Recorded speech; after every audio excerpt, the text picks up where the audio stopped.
Well, welcome to a new Harry's Farm video, and my goodness, what has been going on over the last 2 weeks. Obviously all thoughts are with people of Ukraine and what they're going through, and from our point of view, British farmers, there's a lot of support going over there. There's a number of campaigns on the Farming Forum where we're giving a ton of grain and things like that to try and help them out. But it's the whole effect. I mean, everything is up in the air at the moment, and crops, and I think it's going to make everybody think about food security and that sort of thing, which I'm going to touch on in a moment in the rest of the video. Sorry, there's a road beside me, but there's a good reason I'm standing by the side of the road, because I'm actually in a field of oilseed rape. And the oilseed rape, right where my feet is, next to the road, is how it should be looking. So this is starting to what we term stem extension. So there's actually buds on the top of the oilseed rape. That is a very healthy oilseed rape plant. And we've just put the fertiliser on this crop. That was about 4 or 5 days ago that went on, and that'll really power it into life. Yeah, fertiliser we'll also talk about as well. But I am suddenly being hit by pigeons in this field. Look at those plants there, and just move 2 meters over here, and here you go.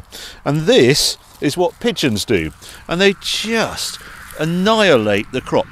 As soon as it gets new growth on it, they come and take it out, and the plant basically doesn't get going, and it's infuriating. This is just one of their landing spots. Thank goodness the whole lot doesn't look like this, but I just wanted to see, so you could see a sort of what pigeons do and why they're sort of enemy number one. It's funny, they haven't really come in this year, and I'm not too distraught. It's really annoying. I'm up here every day grumbling at the pigeons and getting them off. You can see just over there is one of those kites, and there's a greener area all around it, and it's green down there. So the crop will survive this, but it will just take time to recover from that amount of damage. As pigeons find other things to eat, they'll go off it. We'll carry on coming up here. I'll probably put another banger up here as well, which will annoy the neighbours, but that's the reason we put pigeon scarers, crow scarers, call it what you will, when we've got a field of oilseed rape.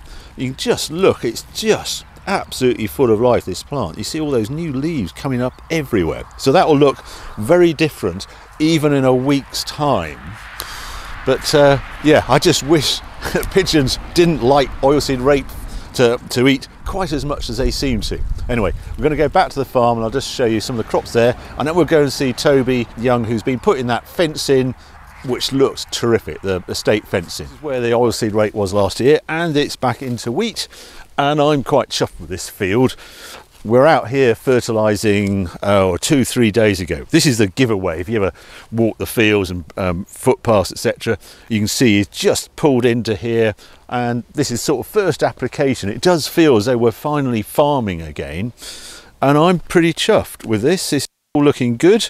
There's what I look for if I'm coming in here, what I'm actually looking for is I expect a little bit of disease on the bottom leaves. I would expect that. It's the amount of weeds growing up in between the rows. That's what I'm sort of looking out for.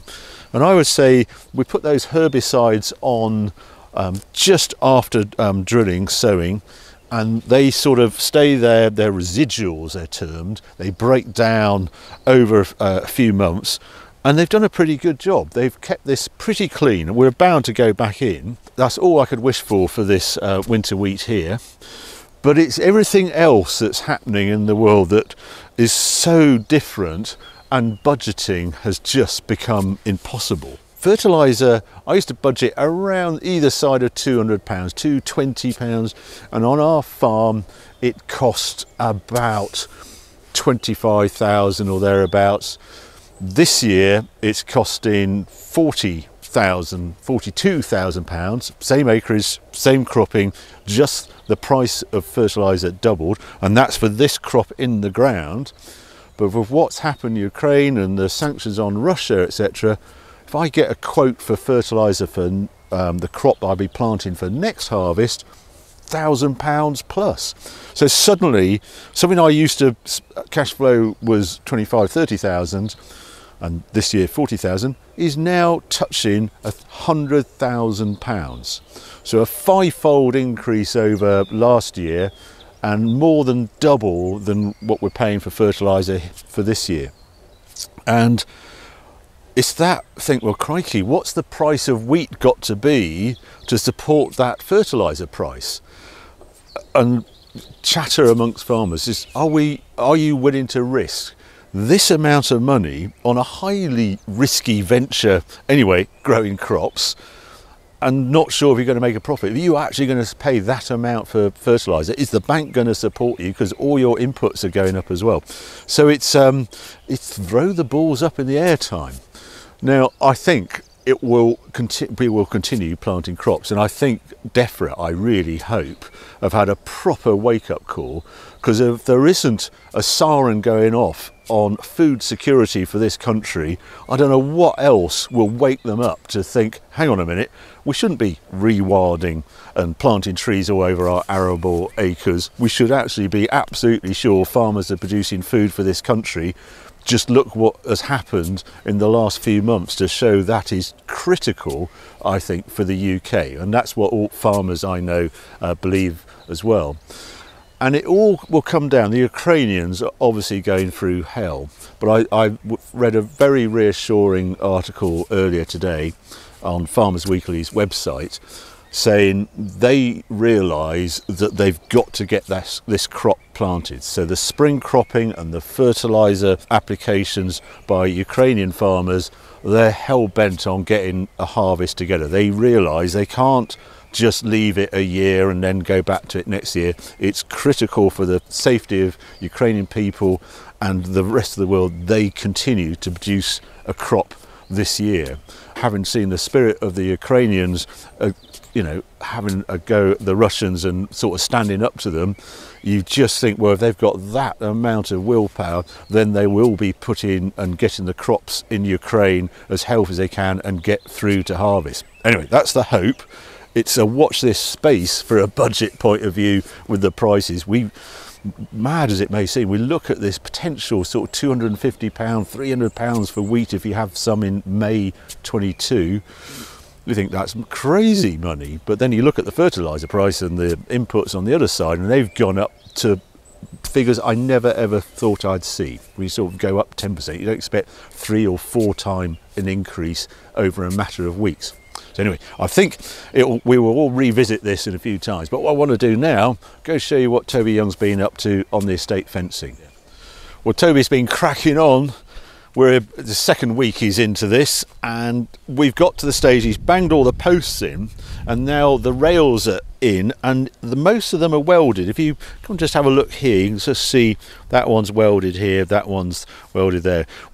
How they do it, it's been fascinating to watch, is the lengths of steel obviously have a join, and that weld there is where the steel comes together. So they weld both sides, and so there isn't a join obviously down there. So when they get a join, they butt it together and actually butt it together in the post. That one is just holding it there. That isn't a join because it's not welded on the other side. I can't find another one, but there's thousands of welds here. He must get very good at welding, but he's also, I think, really good at making gates. I just asked for a gate out here, just a pedestrian gate as it were. Look at that, it's a work of art. And I love using people who have this sort of skill set. And that curve, I mean, there's no sort of measurements on there. It was just sort of looked right and then riveted on there. And hey presto, you get a lovely gate. Ignore the hinges, these are going to be cut off and the whole thing is going to be painted. And you just see here, just sort of handcrafted, a sort of just lovely, sort of smooth. It looks like it's been there forever, and just an organic shape. So I'm very happy suddenly. I keep coming out to have a look at the fencing because it's coming along really nicely.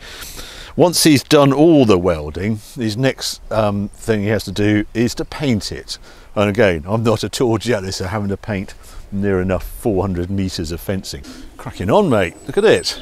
Yep, no, we're getting on there now. You are. You've got a bit of a toy out here, haven't you? So yes, where is the it? laser level. Laser, there it is. Yeah. Look at that. That's how we get our posts to be Yeah. the same height when Yeah. our spirit level doesn't reach. Doesn't So we just reach, get yeah, the that'd be laser quite a out. switch. That's actually pretty impressive. So it's just on the top there. Yeah, it's look at accurate within about a couple of mil, something like that. So it's That's pretty mad. good. Yeah. That's mad. Yeah. You don't want to do that. And you make all of this stuff, don't you? Just Yep. yeah. You know, all from bits from scratch. Yeah. Stick it Well, all together. Well, I've just been talking about prices out there going up, and steel is just doing the same thing, isn't it? for Yes, this? it's a bit of a problem at the moment. Yeah. You were saying, is it £900 a ton, or is it 1,200? It was. It's now around the £1,200 a ton mark. I mean, it was Don't lose track, It was about 650ish for all Yeah. last year, wasn't yeah, it? Or and it thereabout. went up over COVID, and then it's gone up even more again. And they're only holding prices for a day at the moment. Oh, the they steel really? suppliers. Yeah. This was about, I'm trying to think how many tons it was. It was over, was it 8 tons? Six or seven. Six or seven, nearly was it? 7 tons, I think. 7 tons of steel. Yeah. Yeah, and well, I'm very grateful. It's all in the ground now, and I've been augering. I've got this, as you know, this toy on the excavator, which I quite enjoy using, and it's a big drill bit. Did that one. I was a bit mean to you there, wasn't I? Yes, because I wouldn't do it. Suspect water pipe somewhere Yeah. around here, so I had to do this one by hand. Yeah, and that's what you had to dig out of so that we got hole. New stone wall for you. Yeah, that's very kind. Yes, it is a bit stony, and that's why I bought that auger, because it was all a bit much. Saved a bit of time doing the other ones. At least. Yeah. Anyway, so it all worked well, and then I just loved the sort of handmade bits, handcrafted bits. You did that gate for me, and then those quadrants. So clever. Yes. Yeah. That's on the ha-ha. Have you done those before? Yeah, I've done a few. Not with flat bar, which is a bit harder to bend, but yeah, I suppose it's got a set of isn't it? rollers, and same rollers we used doing the curves. Right. And No, it looks really nice. Really nice, all that. Yeah. And then you've got, how many days more welding have you got here? What day you want to think about I don't know. Probably 3 or 4, maybe. 3 or 4 don't know. days. It's difficult to say. We'll see. As it takes quite a lot of time doing all the little fiddly bits and the ends and stuff, and then we've just got to paint it. And then the painting. Which hopefully won't take too long. You just got to get the right day for the painting, Yes. I guess, aren't you? Yes, warmish and not too windy. Yeah. Well, I'm sure spring's around the corner. Hours changed in a couple of weeks. It'll be fine. Yeah, it's brilliant. Really happy with it. Really nice. Excellent. Okay, this is almost my favourite section. Is this curve here, because that's what you can't do with normal fencing, wire fencing or post and rail. But with the steel, you can get this lovely natural curve round here when you want to do a corner. And we're going to plant trees here and things like that. Anyway, there you go. Lots happening on the farm. We'll be watching the world news, seeing what's happening, hoping some sort of resolution for Ukraine. Who knows what the next couple of weeks is going to bring, but hope you enjoyed this latest farm video. Spring is arriving, and there'll be more videos coming along very soon.